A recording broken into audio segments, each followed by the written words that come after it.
చంద్రబాబు శ్రమ ఫలించింది. ఎలాగూ అంటే ఒకటి పబ్లిక్లో ఒక ప్యానిక్ స్టేజ్ నుంచి కొంత రిలాక్స్, మాకు ఒక అండ ఉందిలే అన్నటువంటిది.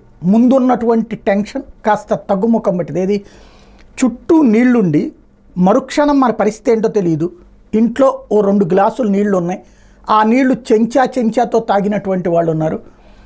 ఆ నీళ్లతో వంట వండుకుంటే ప్రాబ్లం అని చెప్పేసి వండుకోకుండా అలా కూర్చుండిపోయినటువంటి వాళ్ళు ఉన్నారు. ఏమీ తినకుండా కూర్చున్నటువంటి వాళ్ళు ఉన్నారు.